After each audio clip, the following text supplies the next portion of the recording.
Assalamualaikum warahmatullahi wabarakatuh. Kenalkan, nama saya Denis Permatasari dengan NIM 1908104013.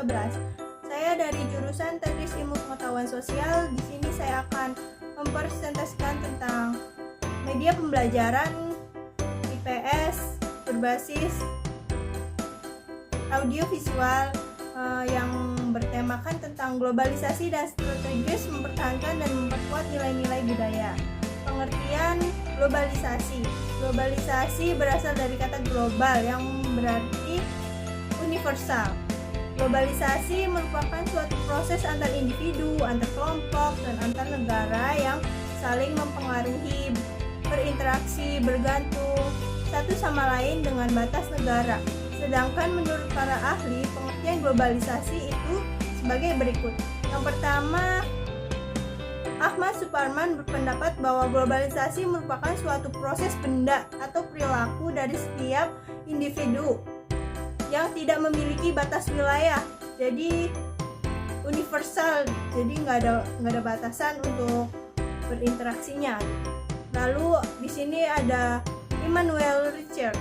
Globalisasi merupakan sebuah jaringan kerja global yang secara bersamaan meyakinkan masyarakat yang berada di penjuru dunia untuk ketergantungan dan mempersatukan dunia.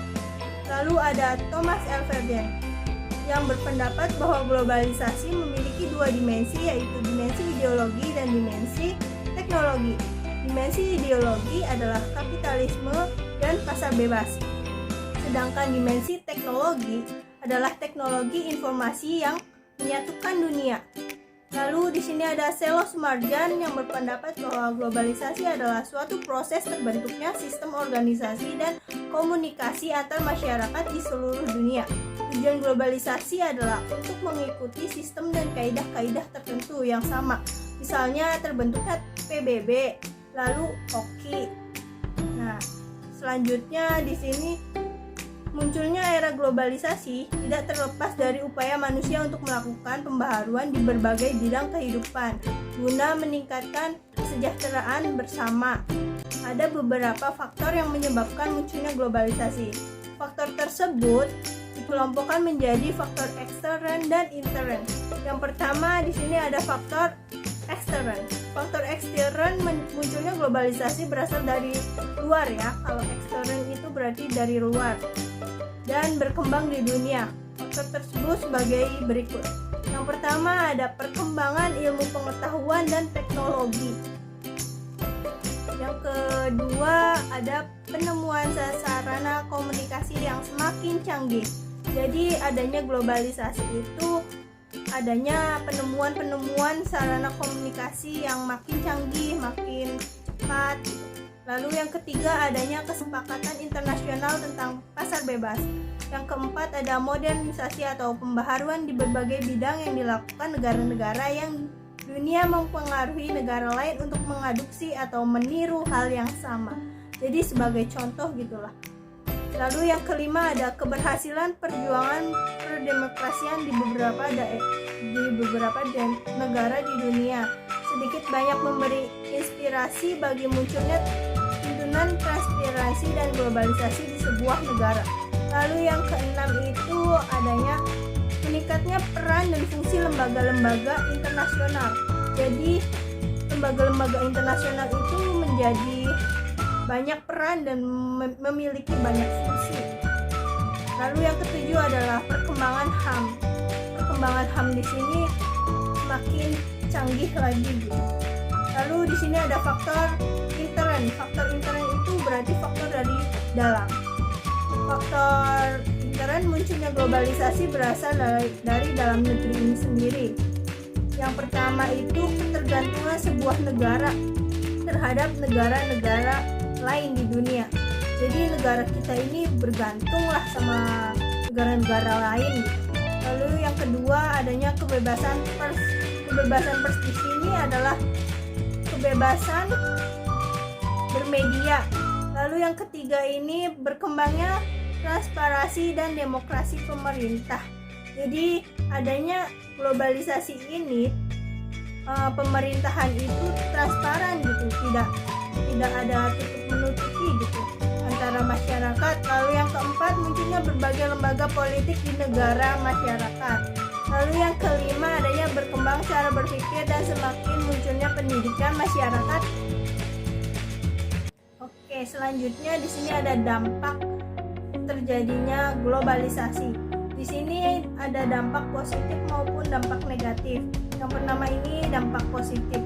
Dampak positif globalisasi dalam kehidupan negara bangsa Indonesia adalah satu, perubahan tata nilai dan sikap. Adanya globalisasi dalam budaya menyebabkan pergeseran nilai dan sikap masyarakat yang semua irasional menjadi rasional.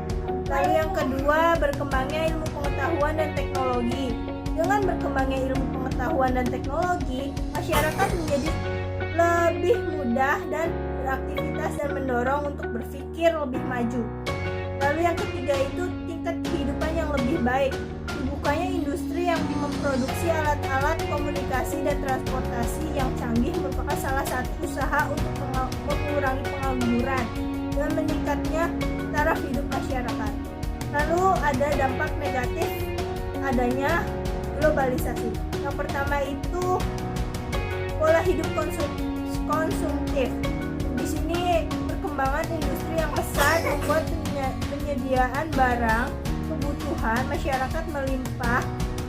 Dengan begitu masyarakat mudah tertarik dan mengkonsumsi barang dari negara lain gitu.